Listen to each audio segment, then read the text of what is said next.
तो बात तो सुनो मेरी तुम। क्यों? अभी कुछ बचा है कहने के लिए? मैं जानता हूं तुम मुझसे नाराज हो क्योंकि मैंने तुमसे झूठ बोला है, मगर जानते हो क्यों? क्योंकि उस दिन मैंने तुम्हारे चेहरे पे खुशी देखी थी और उस चेहरे पे मैं दर्द नहीं देख सकता था दया, सिर्फ इसलिए मैंने तुमसे झूठ बोला था। तुम मेरे चेहरे पे दर्द नहीं देखना चाहते थे ना, लेकिन तुमने खुशी क्यों छीन ली मेरी? हाँ? तुम जानते थे कि श्रेया से मैं अपने दिल की बात नहीं कह सकता था, मुझ में इतनी हिम्मत नहीं थी, इसलिए मैंने वो सारी बातें उस चिट्ठी में लिख दी और सोचा कि मेरा सबसे अच्छा दोस्त वो चिट्ठी श्रेया तक पहुंचाएगा। मगर इतना सब कुछ हुआ, तुमने वो चिट्ठी उसे नहीं दी। क्यों? तुमने ऐसा क्यों किया मेरे साथ? वो एक्चुअली नहीं, शायद अभिजीत तुम्हारे पास इस बात का जवाब नहीं है। मेरे जवाब की बात नहीं है दया, किसी और का जवाब है जो मैं नहीं दे सकता। किसका जवाब है? मैं नहीं बता सकता दया। अभिजीत, पहेलियों में बातें मत करो, तुम दोस्त हो ना, खुल के बात करो, खुल के बात करो। यार वो बात नहीं है, दोस्ती के लिए तो मैं अपनी जान भी दे सकता हूं। हाँ, झूठ भी बोल सकते हो। क्यों? हाँ, मैंने तुमसे झूठ बोला है, लेकिन तुम्हारे लिए झूठ बोला, तुम्हें तकलीफ ना हो इसलिए झूठ बोला। तो मुझे तकलीफ नहीं हुई? हाँ? मैं खुश हूं, मगर सिर्फ और सिर्फ तुम्हारे वजह से मैं इस तरह से खुश हूं, तुम्हारे वजह से।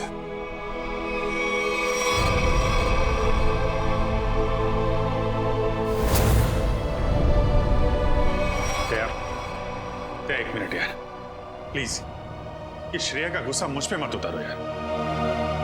मैं गुस्सा श्रेया पे नहीं, मुझे गुस्सा तुम पे आ रहा है। क्यों? कसूर क्या है मेरा? यही कि मैं तुम्हें खुश देखना चाहता हूं। अरे यार, सिद्धार्थ वाली बात तुमसे किसने बताई? श्रेया के घर कौन लेके गया था तुम्हें? अरे तुम और श्रेया एक साथ होते तो दुनिया में सबसे ज्यादा खुश मैं होता यार, मैं। मगर श्रेया और मैं एक साथ तो नहीं है ना? हाँ? और मैं खुश भी नहीं हूं।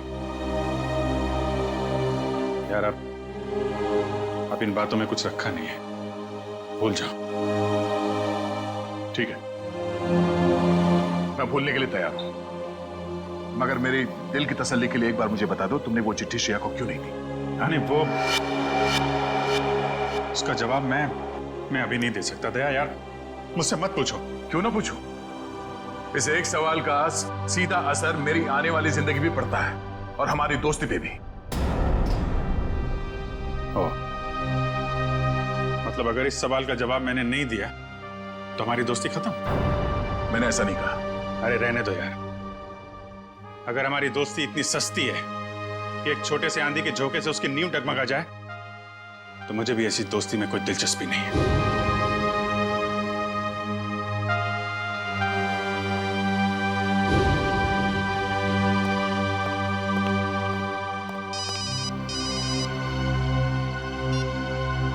Hello,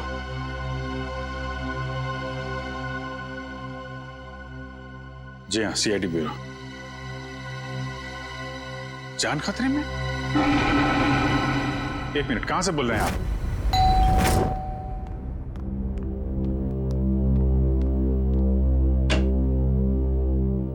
CID? जी, क्या हुआ आपकी पत्नी के साथ? सर आप बैठिए, मैं सब बताता हूँ। तुम तो कह रहे थे कि तुम्हारी पत्नी मुसीबत में। ये गलत कह रहे हैं, मैं बिल्कुल ठीक ठाक हूँ सर। तुम्हारी हिम्मत कैसी हुई मेरी पत्नी के कपड़े पहनने की? पता नहीं सर, इनको क्या हो गया है, बिल्कुल बहकी बहकी सी बातें कर रहे हैं। मिस्टर राहुल, क्या मजाक है ये? अगर आपकी पत्नी ठीक ठाक है तो सीआईडी का वक्त बर्बाद करने से क्या फायदा? सर मैं सीआईडी का वक्त बर्बाद नहीं कर रहा हूँ सर, नम्रता सच में बहुत बड़ी मुसीबत में है। दरअसल कुछ घंटे पहले आ गई।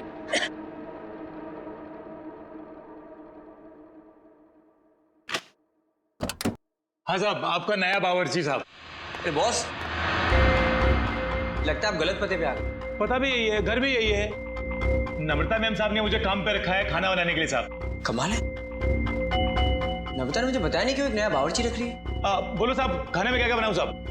अरे वो नम्रता आ जाएगी थोड़ी देर में, वही बता देगी खाने में क्या बनाना है। तब तक एक काम करो, तुम मेरे लिए एक कप चाय बना दो। ठीक है साहब। रसोई कहाँ है साहब? उस तरफ।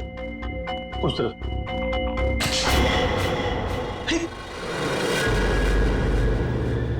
ये चाकू?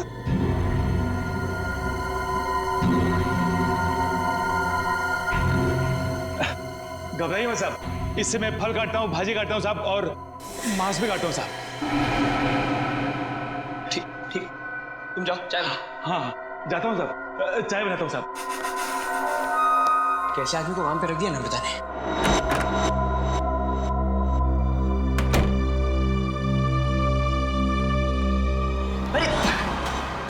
क्या साहब, डर गए क्या? ऐसे अचानक सामने आके तो कोई भी डरेगा ही ना।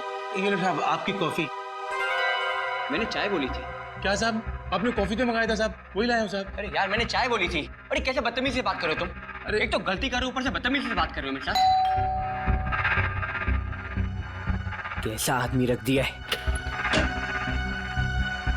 सॉरी डार्लिंग, आने में थोड़ी देरी हो गई। तो मॉल में ना अच्छी सी सेल लगी है, तो कुछ ज्यादा ही शॉपिंग करनी। एक्सक्यूज मी, कौन है आप? और यूं घर में कैसे घुसे चली आ रही है?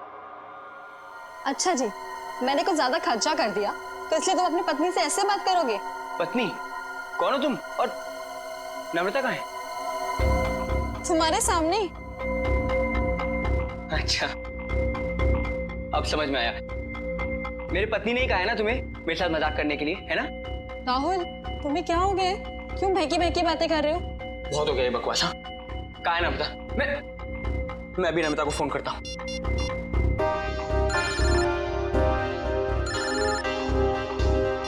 हेलो, कैसे हो?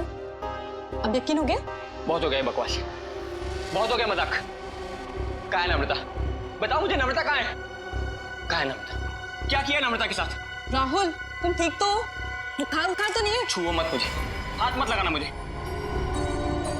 ये तुम्हें नम्रता ने काम पे रखा था ना? हाँ साहब। कब रखा था? कल। यहाँ और बताओ, क्या यही नम्रता है? हाँ साहब, यही तो है नम्रता मैम साहब। देखो यार, वो कुछ छोटी मोटी चाय कॉफी के बहस कर रहे थे, तुम झूठ मत बोलो। कौन है ये? नहीं साहब, मैं सच बोल रहा हूँ, यही है नम्रता मैम साहब। सुनो बलराम, तुम ना खाने में मिर्ची थोड़ी कम डालना, साहब को तीखा पसंद नहीं है। ठीक है मैम साहब। क्या हो रहा है यार, ये कुछ तो करना पड़ेगा। क्या करूं? शेडी को फोन करता हूँ। सर, तो बहुत अच्छा होगा कि फ्रेडी सर साथ में नहीं है, वरना असली और नकली पत्नी के चक्कर में वो खुद चक्कर खा जाते। ये लीजिए साहब, आप सब लोग के लिए पानी। देखिए सर, देखिए कैसे ये दोनों भैरूपी मेरे घर में घुस आए हैं। न जाने इन्होंने मेरी पत्नी नम्रता के साथ क्या किया होगा। राहुल, मैं ही तुम्हारी नम्रता हूँ। सर आप बेकार की कहानियों में अपना वक्त बर्बाद कर रहे हैं। मैं कल इनको एक अच्छे से डॉक्टर के पास लेके जाऊंगी। माफ कीजिएगा सर, जो परेशानी आपको हमारी वजह से हुई। कोई बात नहीं, अब हम लोग यहाँ आ गए हैं तो सारा मामला समझ के ही जाएंगे। मिस्टर राहुल, आपके पास क्या सबूत है कि ये आपकी पत्नी नम्रता नहीं है? सबूत? हाँ है ना सर, मेरी पत्नी की तस्वीरें मेरे फोन में। क्या वो मिस्टर राहुल? हाँ? ये कैसे हो सकता है? इसमें मेरे और मेरी पत्नी की लगभग 100 तस्वीरें थी, अब एक भी नहीं है। याद आया सर, जब मैं नहाने गया था ना, तो मैंने ये फोन इस टेबल पर रखा था।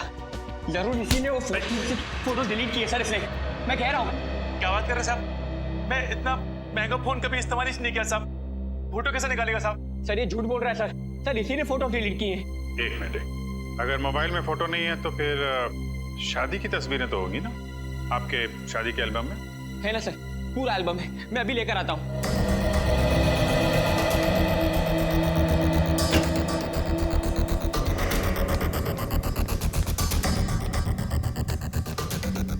सर ये लीजिए सर, हमारी शादी का एल्बम। अब हो जाएगा दूध का दूध और पानी का पानी।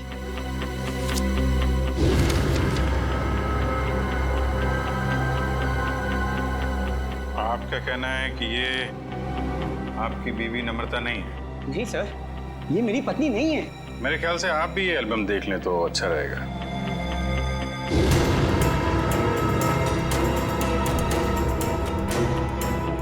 ये कैसे हो सकता है सर? ये कोई बहुत बड़ी साजिश है। ये कोई साजिश है मेरे खिलाफ। जरूर इसमें मेरी पत्नी भी शामिल है। उसी ने भेजा होगा इन दोनों को। मिस्टर राहुल, कभी आप कहते हैं कि आपकी पत्नी खतरे में है, कभी आप कहते हैं कि वो आपके खिलाफ साजिश रच रही है। कहना क्या चाहते हैं आप? सर मुझे कोई खतरा नहीं है और ये कोई साजिश नहीं है। मैंने आपसे कहा ना इनकी तबीयत खराब है। तुम चुप रहो, मुंह बंद रखो अपना। एक मिनट, आप नम्रता हैं, आपके पास कोई आईडी वगैरह है? जी हाँ सर, पासपोर्ट है, पैन कार्ड है। आपको जो चाहिए मैं दिखा सकती हूँ। प्लीज। एक मिनट।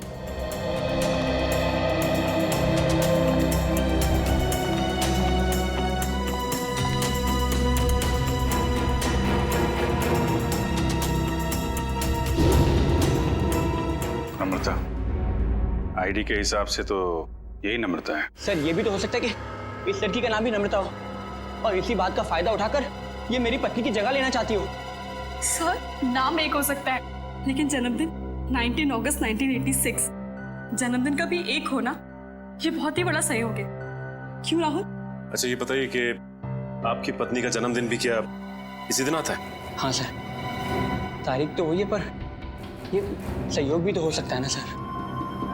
ये संयोग है, वो संयोग है। मिस्टर राहुल, हम आपकी बात पे यकीन करें तो करें कैसे और क्यों? सर मैं सच कह रहा हूँ सर, ये झूठ बोल रही है। तुम नम्रता हो ना, तो ये बताओ कि हमारी शादी की सालगिरह कब है? बताओ ना हमारी शादी की सालगिरह कब है?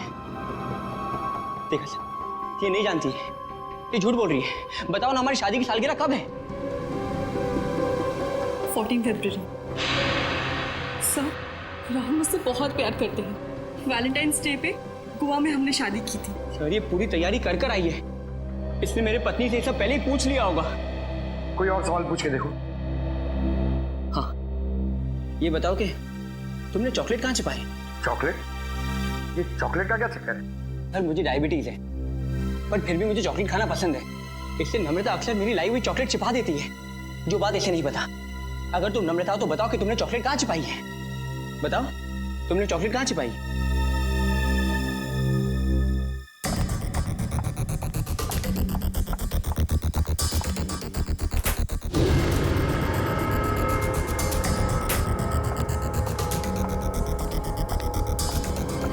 ये रही चॉकलेट। मैं तुम्हें खाने नहीं दूंगी, डायबिटीज है तुम्हें। मुझे डायबिटीज नहीं है, मुझे दे दीजिए। Thank you. अब क्या कहना आपको मिस्टर राहुल? सर ये लोग पूरी तैयारी कर कर आए हैं। ठीक है, एक पल के लिए हम आपकी बात मान लेते हैं, लेकिन ये आपकी पत्नी है या नहीं, इसका जवाब तो इस घर में ही मिलेगा। तलाशी लो करके।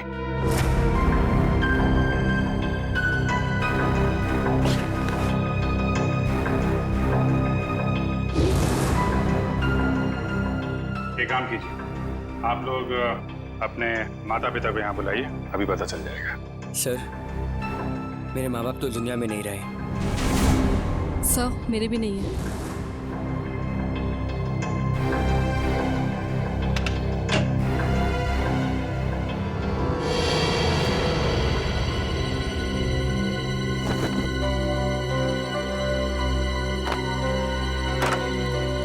पंकज, ऐसी जगह पे ये डस्टबिन कैसे पड़ा? तो कोई रिश्तेदार दोस्त वो तो होंगे इस शहर में ना, उनको बुलाइए। सर दरअसल हम कुछ ही दिन पहले बैंगलोर से यहाँ शिफ्ट हुए हैं। यहाँ हम किसी को भी नहीं जानते। ओह, तो तुमने ये भी पता लगा लिया है?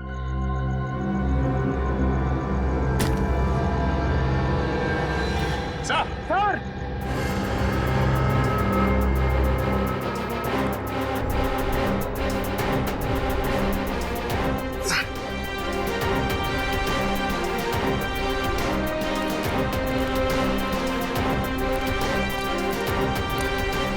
सर, लाश।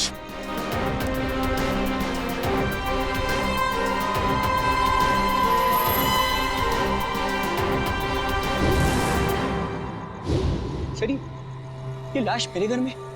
ये कौन सा खेल खेल रहे हो तुम राहुल? पहले पति पत्नी का झगड़ा सुलझाने के लिए यहाँ बुलाया, फिर तुम्हारे घर से एक लाश निकली है, किसकी लाश है ये? सर मुझे कुछ नहीं पता सर मैं इसे जानता भी नहीं। साहब मैं भी इसे नहीं जानती। तुम जानते हो? नहीं साहब, मैं नहीं जानता उसको। सर ये देखिए सर, यहाँ इसके सीने पे गोली मारी और इसके गले पे खरोच का निशान भी है। हाँ तो बिल्कुल ताजे हैं, लगता है कुछ घंटों पहले इसे मारा गया है। कोई आईडी वगैरह मिली? एक मिनट।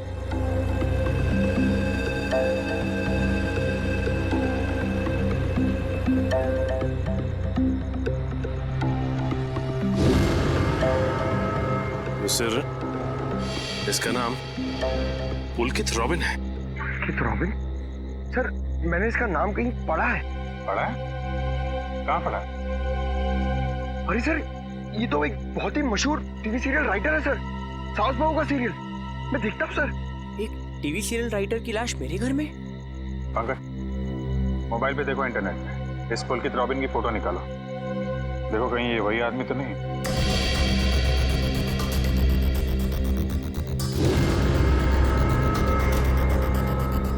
ये तो वही है सर, ये मर गया।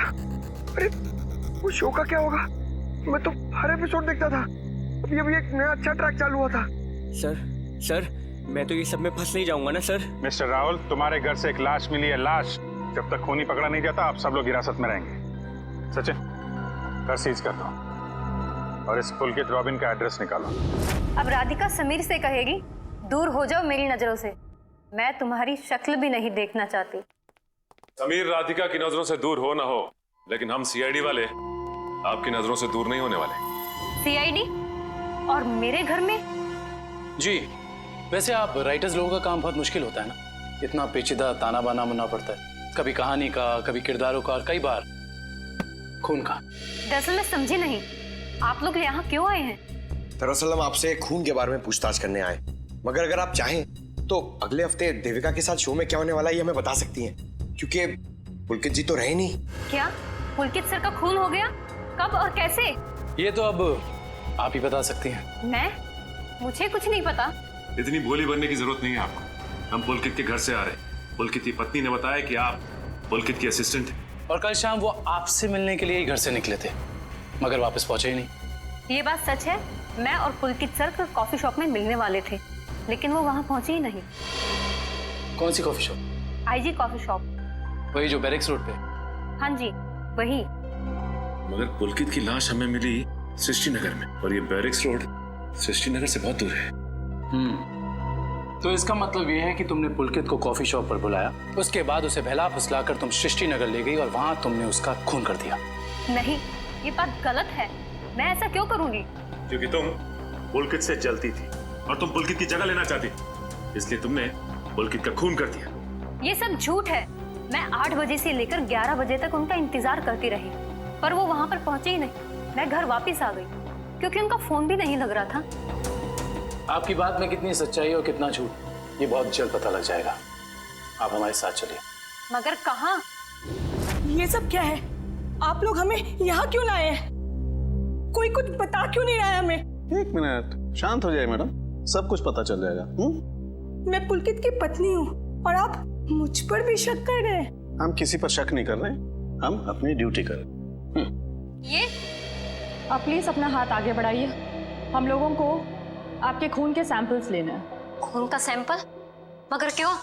क्योंकि पुलकित की गर्दन पर हमें कुछ खरोंच के निशान मिले और उस खरोंच में नेल पॉलिश के ट्रेसेस हैं। इसका मतलब साफ है, पुलकित के खून में किसी लड़की का हाथ है। लाइए हाथ आगे कीजिए। फिलहाल इस केस में लड़कियां सिर्फ आप तीनों ही। सर आप लोग खूनी को ढूंढने में इतनी मेहनत करें, प्लीज मेरे पत्नी को भी ढूंढिए ना। न जाने नम्रता किस हाल में होगी, कहाँ होगी। फिर वही बात राहुल, कब तक खेलोगे ये खेल?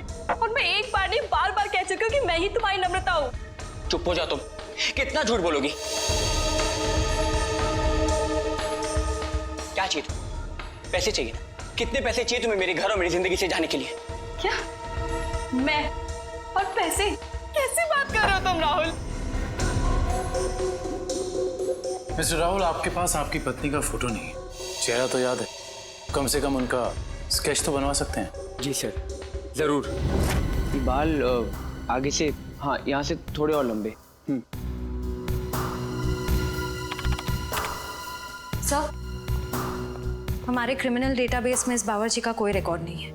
देखा साहब, मैं बोल रहा था ना साहब, मैं एकदम निर्दोष है साहब, मुझे जाने दो ना साहब। ठीक है, तुम जा सकते हो, मगर याद रहे तुम शहर से बाहर नहीं जाओगे और जब भी बुलाया जाए ब्यूरो आ जाना। ठीक है। पता नहीं किसका स्केच बनवा रहे हैं ये। मैं तो यहाँ बैठी हूँ। Sir. Okay, thank you Paresh. तो राहुल, स्केच ठीक बना? हाँ सर, बिल्कुल यही है मेरी पत्नी नम्रता।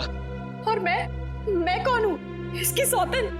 पता नहीं सर, किस लड़की का चेहरा है ये? किसका चेहरा बनवाया इन्होंने? मुझे तो समझ में नहीं आ रहा। किसकी नजर लगी है हमारी हंसती खेलती जिंदगी को? सर, इसके आंसू पे मत जाइए, ये मगरमच्छ के आंसू है। ये इन्हें हथियार बना के मेरे खिलाफ इस्तेमाल करना चाहती है, मुझे फंसाना चाहती है। सर राहुल, अगर तुम्हें मेरे साथ नहीं रहना तो साफ साफ कह दो ना, मैं तुम्हें डिवोर्स दे दूंगी। पर ये सब ड्रामा करने की क्या जरूरत है? सर ये पुलकित के कॉल रिकॉर्ड्स हैं। उसने जेनिफर के साथ में शाम को 5 बजे बात की थी और ठीक 1 घंटे बाद उसे लैंडलाइन नंबर से फोन आया था सर।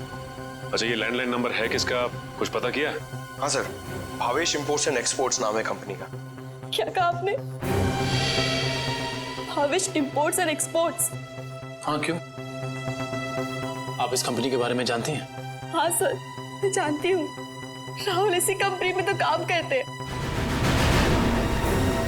आप लोग मेरी तरफ इस तरह क्यों देख रहे हैं? मैंने उसे फोन नहीं किया है सर, मैं तो उस पुलकित को जानता तक नहीं हूँ। बुधवार शाम 6 बजे तुम अपने ऑफिस में थे या नहीं? 6 बजे ठीक तरह याद तो नहीं आ रहा, पर शायद तब तक मैं ऑफिस से निकल गया था सर। देखो राहुल, शायद से तो काम नहीं चलेगा। सर, अगर आप लोगों को मेरे पे विश्वास नहीं है तो आप लोग मेरे ऑफिस चल के पूछताछ कर सकते हैं। ठीक है, तो चलकर पूछताछ कर लेते हैं तुम्हारे ऑफिस में, और ये भी पता कर लेते हैं कि जो स्केच तुमने बनाया है ऐसी कोई लड़की है भी या नहीं। एक बार शर्मा जी को पहुंचा दीजिए, मैंने चेक कर लिया। उन्हें बोलिए टेंडर का प्रोसेस चालू था। अरे राहुल, तुम यहाँ पर इस वक्त, और आज ऑफिस नहीं है? और ये लोग कौन है? सर, ये लोग सीआईडी से। सीआईडी? जी सर। क्या बात है, बताओ। क्या बताऊं सर, मैं एक बहुत बड़ी मुश्किल में फंस गया हूँ। कैसी मुसीबत? लाश मिली इनके घर के बैकयार्ड से। व्हाट? ये मैं क्या सुन रहा हूँ? कहीं तुम्हारा इसमें कोई हाथ तो नहीं है? नहीं सर, मेरा इसमें कोई हाथ नहीं है। मैं तो उस पुलकित रॉबिन नाम के आदमी को जानता तक नहीं जिसकी लाश मेरे घर से मिली है। मिस्टर भावेश, आप अपने जरा सारे स्टाफ को बुलाएंगे? सुमित,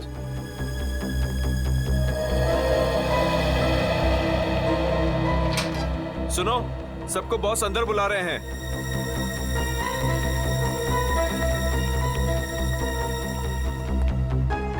इस फोटो को देखिए, ये आदमी पुलकित है जिसकी लाश हमें राहुल के घर से मिली। वे पहचानता है इसे? जरा ध्यान से देखिए, टीवी सीरियल लिखते थे। आप इसे पहचानते हैं या इनसे जुड़े किसी आदमी को जिनका इनके साथ संबंध हो? ऐसा तो हो नहीं सकता कि आप में से कोई भी इन्हें नहीं जानता, क्योंकि आपके ऑफिस के लैंडलाइन से फोन किया गया था शाम को 6 बजे बुधवार। व्हाट? तो शायद राहुल ने किया होगा। मैं क्यों फोन करूंगा सर, मैं तो उसे जानता भी नहीं। और ऐसा भी तो हो सकता है कि इसी ऑफिस से किसी और ने फोन किया हो। और तो और सर, मैं तो जिस घर में रहता हूँ घर भी मुझे ऑफिस की तरफ से मिला है।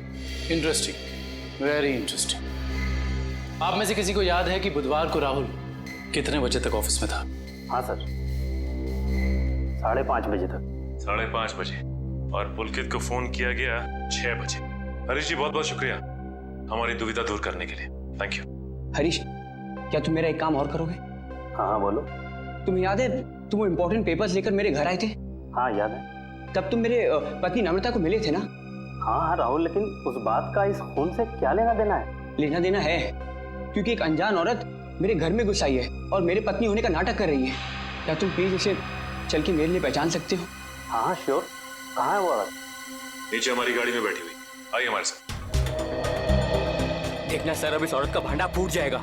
धीरज रखिए, अभी पता चल जाएगा। अरे हरीश जी, कैसे हैं आप? हेलो नम्रता, मैं ठीक हूँ, तुम कैसी हो? क्या बताओ, पता नहीं राहुल को क्या हो गया। हरीश, ये तुम क्या कह रहे हो यार? ये मेरी पत्नी नम्रता नहीं है। व्हाट? ये कैसी बात कर रहे हो राहुल? यही तो नम्रता है, तुम्हारी पत्नी। जिससे तुमने मुझे मिलवाया था। अब क्या कहना है मिस्टर राहुल आपका? है कोई जवाब आपके पास? हरीश, लगता है तुम्हारी आंखों का नंबर बढ़ गया है। जाके अपनी आंखें टेस्ट करवाओ। तुम एक ही बार मिलो इसलिए शायद इसे पहचान नहीं पा रहे हो। हाँ मिस्टर राहुल, मेरे चश्मे का नंबर जरूर बढ़ गया है, लेकिन मेरी याददाश्त कमजोर नहीं हुई है। यही नम्रता है। यकीन नहीं होता ये सब में तुम भी शामिल हो।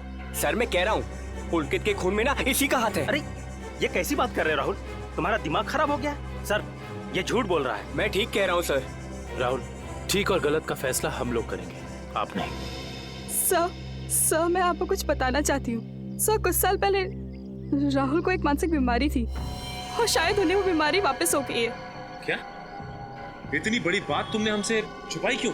ये भी पता कर आई हो तुम? सर, ये सच है कि मुझे बीमारी थी, पर अब मैं बिल्कुल ठीक हूँ। अब चाहे तो बैंगलोर में मेरे साइकियाट्रिस्ट से बात कर सकते हैं। हाँ सर, मैं भी वही कह रही हूँ। ये बिल्कुल ठीक हो गए थे, पर शायद इन्हें दोबारा दौड़ना पड़ रहा है।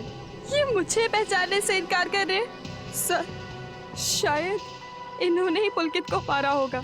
चुप हो जाओ तुम। एक तो मेरी बीवी को गायब कर दिया, ऊपर से मेरे पे झूठा इल्जाम लगा रही है। मैं इसे जान से मार दूंगा। पीछे हो। क्या बिगाड़ा है मेरे राहुल तुम्हारा? सर प्लीज, राहुल को अपनी कस्टडी में ले लीजिए सर। देखिए ना, अपनी पत्नी को दिन दहाड़े जान से मारने की धमकी दे रहा है ये। पुलकित का खून राहुल ने किया है या किसी और ने, इसका पता तो हम लगा ही लेंगे। मगर ऐसा तो हो नहीं सकता कि पुलकित को मरते हुए किसी ने देखा या सुना ना हो। उस मोहल्ले के लोगों से पूछताछ करनी होगी। सर, आसपास के सभी घरों में हमने पूछताछ कर ली है, बस ये एक आखिरी घर बाकी है। चलो यहाँ भी पूछ के देखते हैं। संभल के।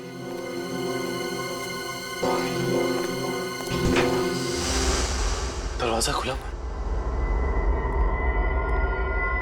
कोई इस तरह से दरवाजा क्यों खुला छोड़ेगा? और यहाँ ये कैमरा कैसे? इधर भी। कुछ तो गड़बड़ है यहाँ पे। एक काम करते हैं, इस घर की तलाशी अच्छी तरह से लेते हैं।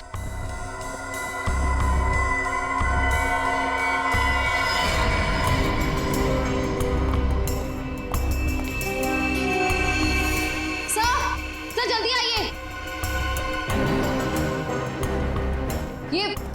ये देखिए, एक और कैमरा, 2 कंप्यूटर स्क्रीन, स्पीकर्स और हेडफोन्स। 2 कंप्यूटर स्क्रीन एक साथ बाहर, और यहाँ कैमरास भी लगे। कहीं यहाँ वीडियो एडिटिंग तो नहीं चल रही? इसे ऑन करो।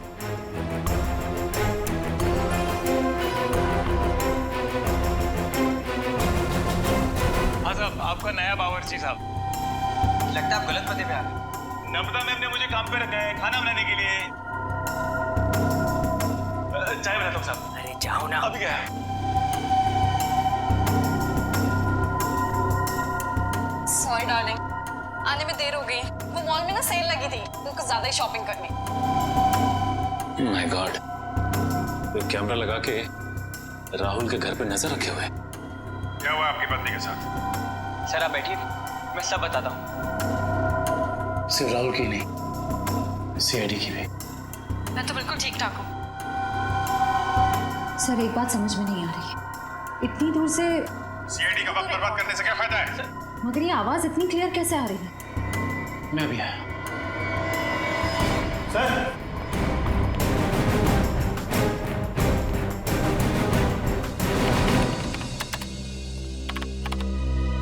एक काम करते हैं, इस जगह को अच्छी तरह से छान मारते हैं। हो सकता है यहाँ कुछ मिल जाए। हाँ?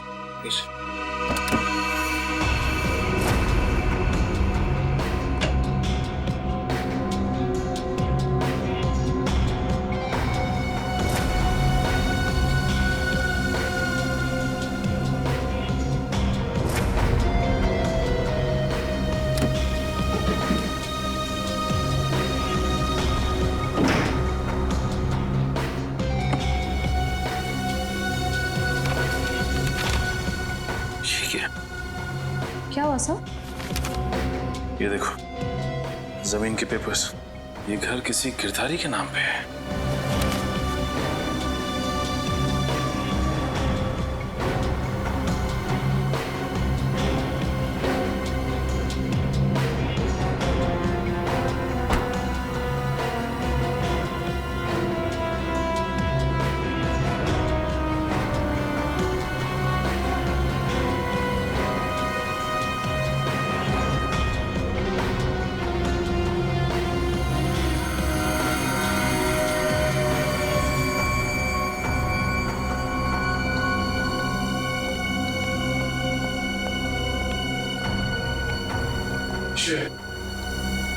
तुम्हारे सारे सवालों का जवाब ये माइक है जो मुझे राहुल के घर से मिला। स्पीकर के अंदर छुपा के रखा हुआ था। इसका मतलब गिरधारी जो राहुल के घर पर नजर रखे हुए था उसी ने माइक लगाया हमें। कौन गिरधारी? अरे दुष्यंत, ये घर के कुछ पेपर्स मिले जिसमें लिखा है कि गिरधारी इस घर का मालिक है। आप लोग सुंदर जी के मेहमान हैं? तुम कौन हो? जी मैं तो यहाँ पर किराए पर रहता हूँ, पर आप लोग कौन हैं? हम लोग सीआईडी से। सीआईडी? जी हाँ, सीआईडी। देख के लगता है कि तुम कहीं बाहर से आ रहे हो।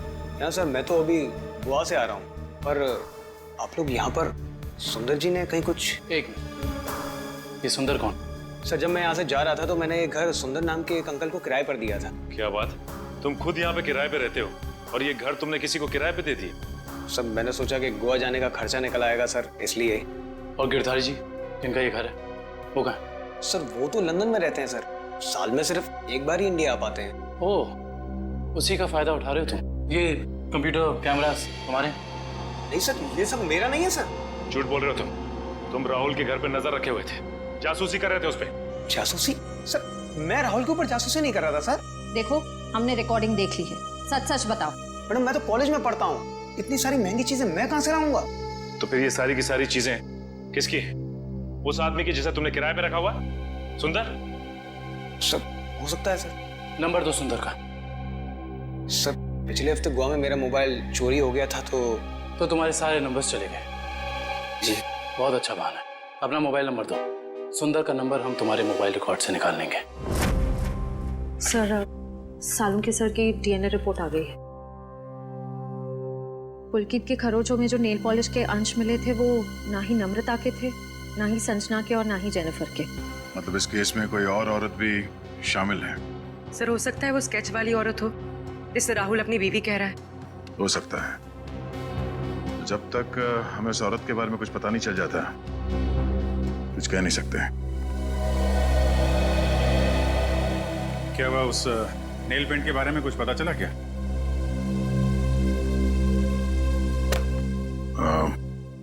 पूरी मुझे कुछ काम है, मैं बाद में आता हूँ।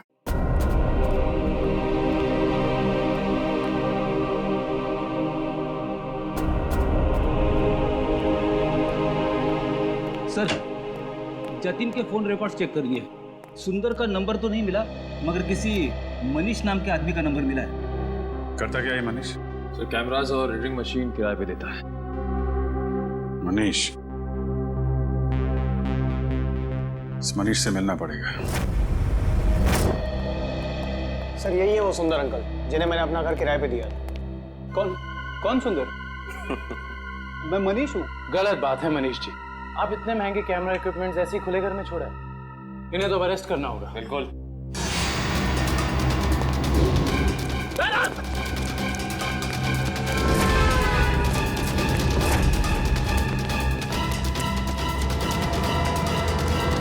अरे रुको रुको रुको मनीष, कहाँ भाग के जा रहे हो? अभी तो तुम्हारा ऑडिशन भी बाकी है जो शुरू होता है अब। मेरा कोई इरादा नहीं था सर, मैंने तो वही किया जो मुझसे कहा गया था करने के लिए।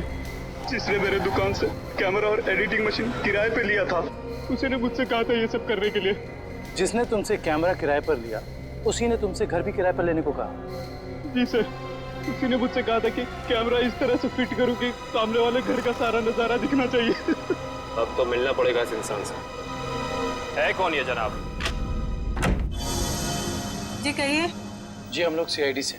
सीआईडी? आइए। भावेश का कुछ पता चला क्या? भावेश का पता चला? मतलब हम लोग तो भावेश से ही मिलने आए। लेकिन वो तो कल से घर नहीं आए, उनका फोन भी नहीं लग रहा है। क्या कल से घर नहीं आए? आपने पुलिस में रिपोर्ट लिखवाई? मैंने रिपोर्ट लिखवाई थी लेकिन उन्हें भी कुछ पता नहीं चल पा रहा है। सर लगता है उन्हें पता चल गया होगा कि हम आने वाले हैं, इसलिए।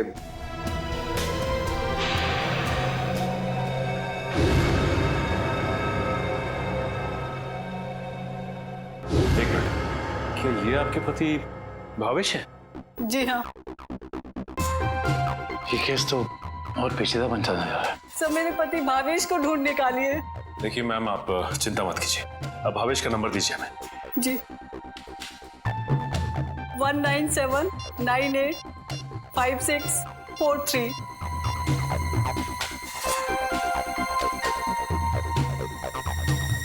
भावेश के फोन तो ऑफ आ रहा है। पंकज, भावेश के फोन के IMEI नंबर से पता करो कि उसका मोबाइल इस वक्त कहाँ है।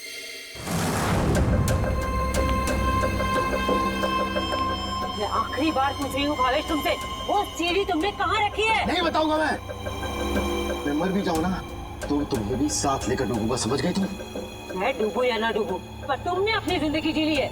याद कर लो अपने भगवान को।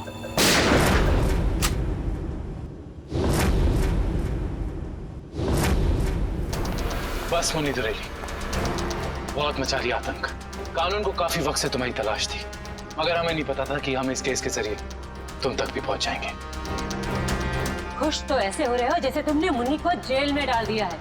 ये तुम्हारी खुशकिस्मती है या बदकिस्मती कि तुम मुन्नी के दरबार में खुद चलकर आए हो?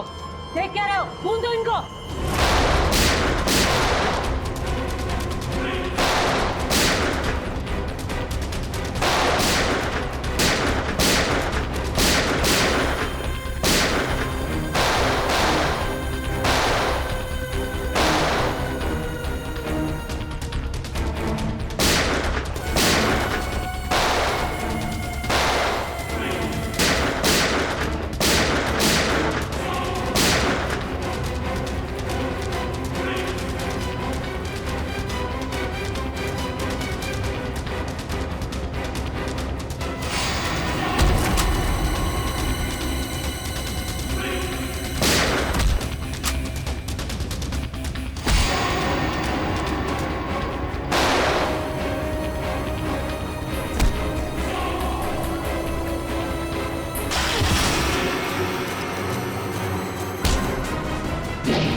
मुझे भावेश ने नम्रता को अगवा करने के लिए कहा था। क्यों भावेश, क्या बिगाड़ा था नम्रता ने तुम्हारा? बहुत लंबी कहानी है। कोई बात नहीं मिस्टर भावेश, CID के पास मुजरिमों की दास्तान सुनने के लिए हमेशा वक्त रहता है। शुरू कीजिए अपनी कहानी। ये उस वक्त की बात है जब मैं शहर में नया नया आया था। टेलीविजन की दुनिया में लेखक के तौर पर नाम कमाना चाहता था। अलग अलग तरह की कहानियां लिखी, अलग अलग तरह के किरदारों को जन्म दिया। मेरी आंखों में सिर्फ एक ही सपना था कि किस तरह मेरी कहानी छोटे पर्दे पर साकार हो जाए। मगर तुम्हारा तो इंपोर्ट एक्सपोर्ट का बिजनेस था ना? क्योंकि मेरे साथ कुछ ऐसा हुआ जिसने मुझे मजबूर कर दिया अपने सपनों को कुचलने के लिए। जिसके साथ मैं किराए के घर में रहता था, जिसे मैं अपना दोस्त समझता था, उसने मुझे धोखा दिया। उसने मेरी कहानी चुराई और एक चैनल में बेच दी और रातों रात अमीर बन गया। हर तरफ उसी के चर्चे, उसी की बातें। मैं ये सदमा बर्दाश्त नहीं कर पाया और फिर मैंने अपने करियर को नई दिशा दी और भावेश इंपोर्ट एक्सपोर्ट का बिजनेस शुरू कर दिया। मगर इस सब का मेरी किडनैपिंग से क्या लेना देना है? ये बात सच है कि मैंने अपनी लाइन बदल दी थी, लेकिन ये भी सच है कि मेरे अंदर एक राइटर छुपा हुआ है। टेलीविजन में कुछ कर गुजरने का जुनून है मेरे अंदर।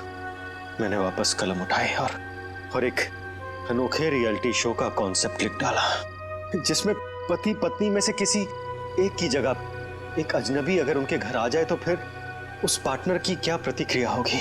इस तरह का रियलिटी शो लिखा था मैंने। क्या ये सब एक रियलिटी शो था?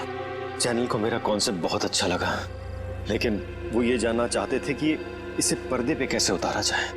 तो मैंने एक पायलट एपिसोड बनाने के बारे में सोचा और एक्सपेरिमेंट के तौर पर मैंने अपनी कंपनी में आए हुए नए एम्प्लॉय राहुल को शामिल किया। वाह, कमाल है। अगर तुम एक रियलिटी शो ही बनाना चाहते थे तो एक जायज ढंग से भी बना सकते थे। फिर कानून को अपने हाथ में लेने की क्या जरूरत थी तुम्हें?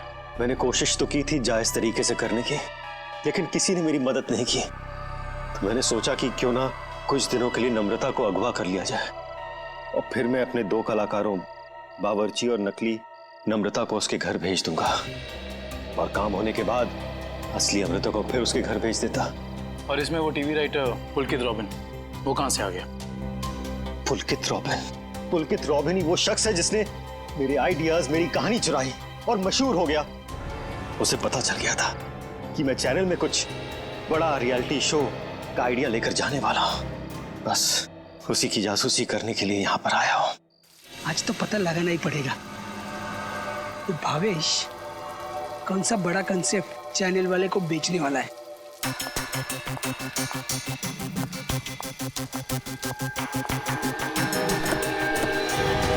चल गाड़ी में बैठ। बोलो तुम, मैं नहीं जाऊंगी। गाड़ी में बैठी गोली मारो। छोड़ो मुझे। ऐसा आवाज नहीं होगी। क्या कर रहे हैं तुम लोग? छोड़ो उसको। क्या कर रहे हैं तुम लोग? छोड़ो। बेवजह मारा गया। अब तू भी यही चाहती है? छोड़ दो मुझे। मैं इसको लेकर जाती हूँ, तुम इसको ठिकाने लगाओ।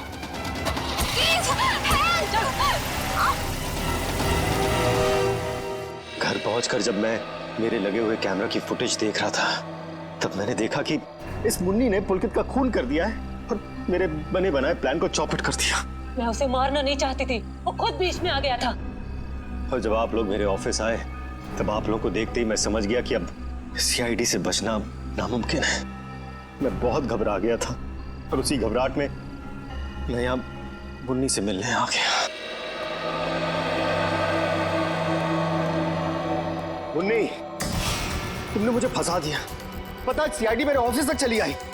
एक तो पुलकित को मारा, ऊपर से उसकी लाश मेरे घर में छुपा दी। बोला था ना सेठ, लड़का लोगों को नहीं पता था कि तुम्हारा घर राहुल की कंपनी में आता है। अरे मैंने तुम्हें सिर्फ किडनैप करने के लिए कहा था, वो भी कुछ दिनों के लिए, पर तुमने पूरा रायता फैला दिया। याद रखना मुन्नी, अगर सीआईडी ने मुझे गिरफ्तार किया ना तो मैं तुम्हारी सारी पोल खोल दूंगा। बता कहाँ रखा है? बोल। नहीं बताऊंगा। नहीं। इसको भी बांध दे। मुन्नी ठीक नहीं करेगा। तो अब वो टेप कहाँ है जिसमें मुन्नी की रिकॉर्डिंग थी? मेरे मैनेजर हरीश के पास। सिर्फ वही एक शख्स था जिसे मेरे रियलिटी शो के आइडिया के बारे में पता था। और वो माइक, वो कब लगाया राहुल के स्पीकर में? वो स्पीकर राहुल का नहीं था, वो स्पीकर भी गिफ्ट के तौर पर मैंने राहुल के घर भिजवाया था। जब हरीश उसके घर फाइल लेकर गया तो उसी के साथ मैंने स्पीकर भिजवा दिया था। लेकिन आपने हमारे विश्वास के साथ खिलवाड़ किया है भावेश जी। मुझे माफ कर दीजिए, मैं तो बस ये सोच रहा था कि टेलीविजन में मुझे नाम कमाने का इससे अच्छा मौका नहीं मिलेगा, बस इसीलिए मैंने ये सब कुछ किया। मुन्नी को तो फांसी होएगी, तुम्हारा जुर्म भी कुछ कम नहीं है भावेश। बिल्कुल, क्योंकि मिस्टर भावेश आपने एक किडनैपिंग करवाई और उस दौरान एक आदमी का खून हुआ है। आपके भविष्य का फैसला तो अब अदालत करेगी। सर क्या हुआ है? आप लोग मुझे बता क्यों नहीं रहे? जरा रुको, अभी पता चल जाएगा।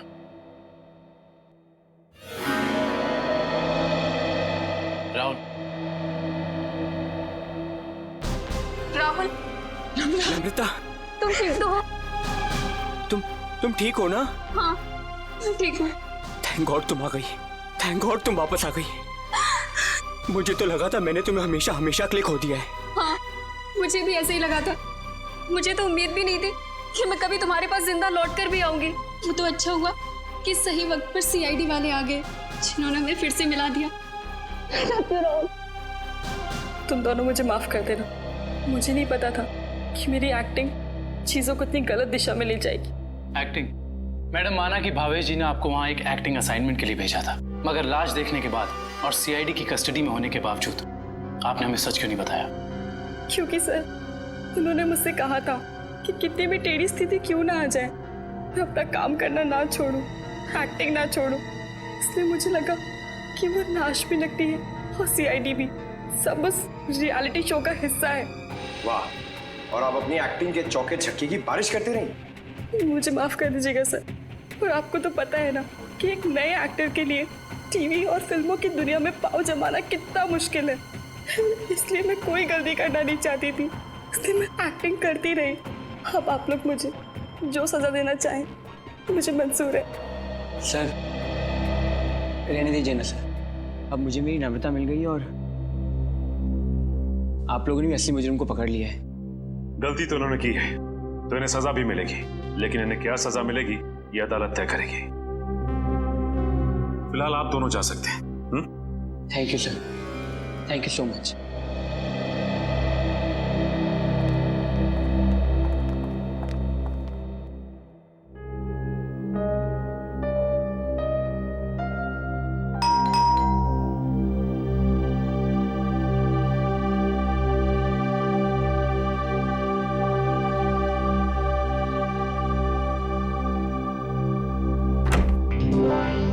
तारिका, आओ। अच्छा हुआ तुम आ गई। सब ठीक है ना अभिजीत? नहीं, इस वक्त बुलाया इसलिए पूछ रही थी। नहीं, वो एक्चुअली मुझे तुमसे कुछ जरूरी बात करनी थी। कितने परेशान लग रहे हो, क्या बात है? एक्चुअली समझ नहीं पा रहा हूँ मैं तुमसे कैसे बताऊं। मैं समझ गई, दया के बारे में ना? मैं जानता हूँ ये सुनकर तुम्हें बहुत धक्का लगेगा, और इससे पहले मेरी हिम्मत जवाब दे जाए, मैं तारिका, जब एसीपी साहब यहाँ वापस आएंगे तो मैं उनसे कहने वाला हूँ वो मेरा ट्रांसफर कर दें। क्या? ट्रांसफर? आई एम सॉरी तारिका, मैं और बर्दाश्त नहीं कर सकता। मेरे और दया के बीच में जो कुछ चल रहा है, मैं अभिजीत, लेकिन दया तो तुम्हारा दोस्त है ना? हाँ, लेकिन अब दोस्ती रही कहाँ? ऐसे क्या, दोस्तों के बीच में तो ऐसा होता रहता है, ऐसी छोटी मोटी गलतफहमी, ऐसे झगड़े। इसका मतलब ये थोड़ी कि एक दोस्त ऐसे मुंह मोड़ के निकल जाए। तारिका, मैं जान दे सकता हूं मैं उसके लिए, वो बात नहीं है, लेकिन ये सब मैंने सपने में भी नहीं सोचा था कि हमारी दोस्ती इस मुकाम तक पहुंच जाएगी। मैंने फैसला कर लिया है, मैं यहां से चला जाऊंगा।